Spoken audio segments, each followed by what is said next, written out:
Hello बच्चों, मैं SK. Verma स्वागत करता हूं आपका अपने YouTube channel V digital science classes में। और जैसा कि आपको पता है कि हम लोग इससे पहले टेम्परेचर पढ़ चुके हैं, टेम्परेचर पर क्लास हो चुकी है हमारी। न्यूमेरिकल्स भी हमने आपको सिखाया था। अगर आपका छूट गया है तो लेक्चर ऑलरेडी पढ़ा हुआ है चैनल पर, आप जाके प्लेलिस्ट में उसको देख सकते हैं, उसको स्टडी कर सकते हैं। और बेटा उसके अगले सीरीज में आज हम लोग बढ़ रहे हैं लेटेंट हीट में। तो चलिए बिना समय गवाए लेक्चर स्टार्ट करते हैं।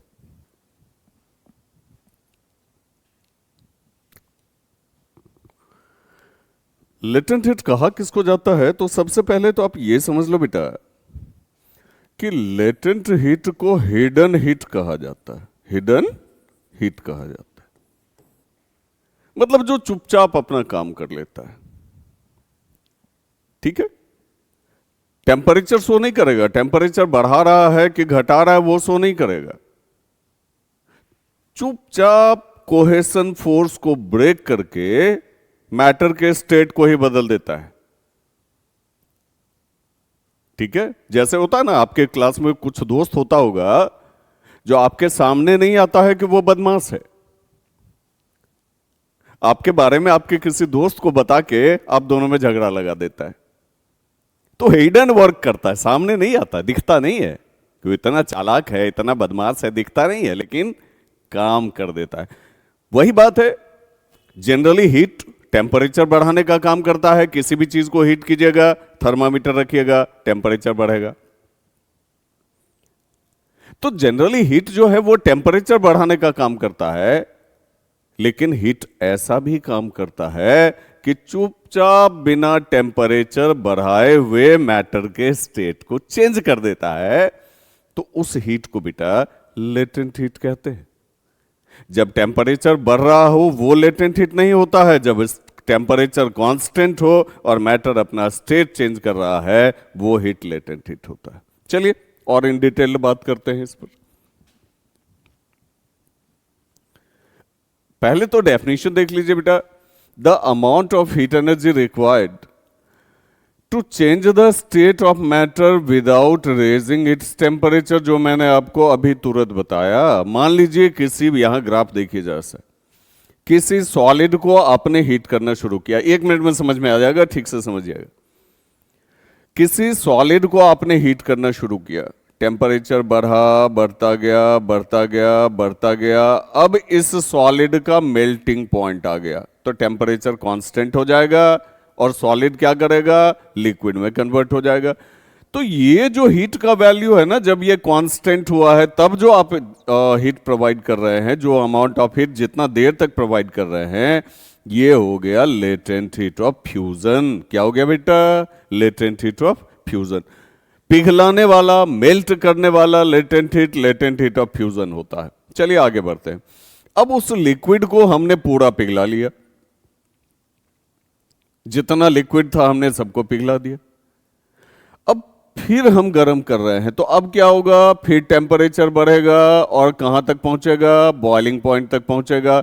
अब जब ये बॉयल करने लगेगा तो फिर इसका टेम्परेचर कांस्टेंट हो जाएगा। ठीक है, मान लीजिए ये 0 डिग्री सेल्सियस से शुरू किया, यहां x डिग्री तक पहुंच गया। तो ये x डिग्री तब तक रहेगा जब तक कि मैटर अपना पूरा का पूरा मैटर अपना स्टेट नहीं बदल देता है। जब वो स्टेट चेंज कर देगा मतलब x उसका मेल्टिंग पॉइंट हो गया। ठीक है, जब तक पूरा का पूरा मैटर अपना स्टेट नहीं बदल देता है तब तक वो टेम्परेचर नहीं बढ़ाएगा। स्टेट बदल गया, पूरा सॉलिड लिक्विड में कन्वर्ट हो गया, हम गर्म करते रह गए और टेम्परेचर बढ़ा। अब टेम्परेचर हो गया y डिग्री सेल्सियस। अब फिर यहां के कांस्टेंट हो जाएगा क्योंकि ये इसका बॉइलिंग पॉइंट। अब जब तक पूरा का पूरा लिक्विड गैस में कन्वर्ट नहीं हो जाएगा तब तक आप कितना भी हीट करते रहिए, टेम्परेचर कांस्टेंट ही रहेगा, टेम्परेचर चेंज नहीं होगा। चेंज क्या होगा, स्टेट चेंज होगा। इसी की मैं बात कर रहा था कि टेम्परेचर कांस्टेंट है, स्टेट बदल रहा है, तो वो हीट लेटेंट हीट होता है। और अगर सॉलिड से लिक्विड में कन्वर्ट करने वाला लेटेंट हीट है तो लेटेंट हीट ऑफ फ्यूजन होता है।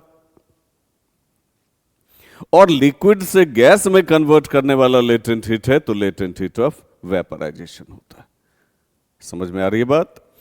तो टाइप्स ऑफ लेटेंट हीट अगर आप देखें तो दो तरह का लेटेंट हीट हो गया, एक लेटेंट हीट ऑफ फ्यूजन हो गया, एक लेटेंट हीट ऑफ वेपराइजेशन हो गया। ठीक है।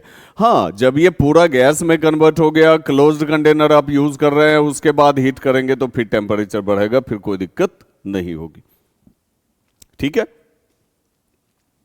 तो लेटेंट हीट ऑफ फ्यूजन आप समझ ही गए, the amount of heat energy required to convert unit mass, unit mass मतलब कितना केजी बेटा, 1 kg, unit mass of a solid into liquid without raising the temperature is called latent heat of fusion. और latent heat of vaporization क्या हो गया, the amount of heat energy required to convert unit mass of a liquid into gas without raising its temperature. मतलब मामला वही हुआ कि जो अमाउंट ऑफ हीट टेम्परेचर नहीं बढ़ा रहा है, ये लेटेंट हीट नहीं हुआ, लेटेंट हीट नहीं हुआ। क्यों? क्योंकि ये हीट क्या कर रहा है, टेम्परेचर बढ़ा रहा है। ये लेटेंट हीट नहीं होगा, लेटेंट हीट नहीं होगा। क्यों नहीं होगा? क्योंकि ये टेम्परेचर बढ़ा रहा है। जब टेम्परेचर कांस्टेंट रहे और सिर्फ आईपीएफ ब्रेक हो रहा हो, तो वो हीट जो है क्या कहलाता है बेटा, लेटेंट हीट कहलाता है। अगर सॉलिड से लिक्विड में कन्वर्ट कर रहा है तो लेटेंट हीट ऑफ फ्यूजन हो गया, लिक्विड से गैस में कन्वर्ट कर रहा है तो लेटेंट हीट ऑफ वेपराइजेशन हो गया। ठीक है, चलिए आगे देखते हैं। इसके कुछ मामले अगर आप देखें, ठीक है, उससे पहले ही देख लीजिए, शायद साइड में लिखा हुआ था, इसको याद कर लीजिएगा। क्वेश्चन में आता है आपके क्लास में, latent heat of fusion of ice is 334 kilo joule पर केजी। आइस होता ना बर्फ, उसका लेटेंट हीट ऑफ फ्यूजन है, मतलब 1 kg आइस को अगर आप पिघलाना चाहें तो 334 kilo joule energy, heat energy आपको प्रोवाइड करना होगा।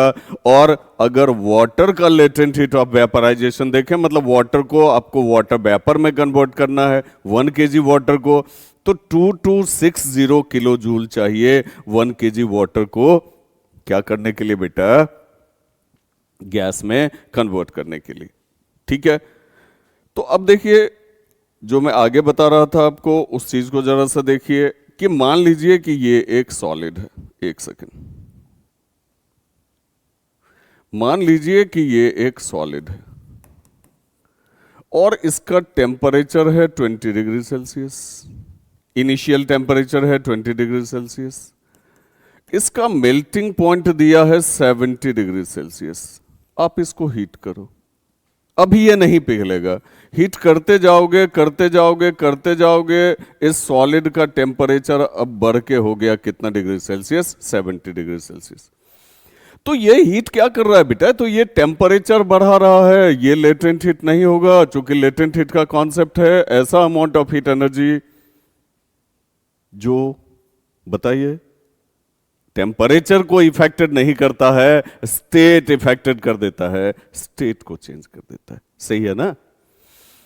अब जब इसका मेल्टिंग पॉइंट मिल गया, तो अब इसके बाद अगर आप इसको हीट करेंगे तो पूरा का पूरा सॉलिड जो है वो लिक्विड में कन्वर्ट हो जाएगा और टेम्परेचर उतना ही रहेगा, 70 का 70 ही रहेगा, जब तक पूरा का पूरा सॉलिड आपका लिक्विड में कन्वर्ट नहीं हो जाएगा। तो ये हीट लेटेंट हीट हो गया, और चूंकि पिघला रहे हैं आप इसको, इसलिए ये लेटेंट हीट ऑफ फ्यूजन हो गया।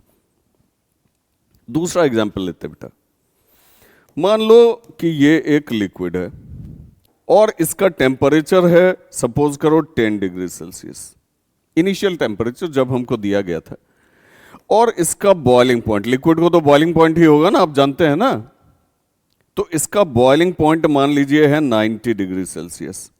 अब आप बताओ, इसको हीट करेंगे तो क्या होगा, सोचो। अब कहोगे सर टेम्परेचर बढ़ेगा पहले, ठीक है, ये लिक्विड अपने बॉइलिंग पॉइंट तक पहुंचेगा, ये 90 डिग्री सेल्सियस तक पहुंचेगा, और ये heat latent heat of vaporization नहीं होगा। क्यों? क्योंकि यहां टेम्परेचर बढ़ रहा है।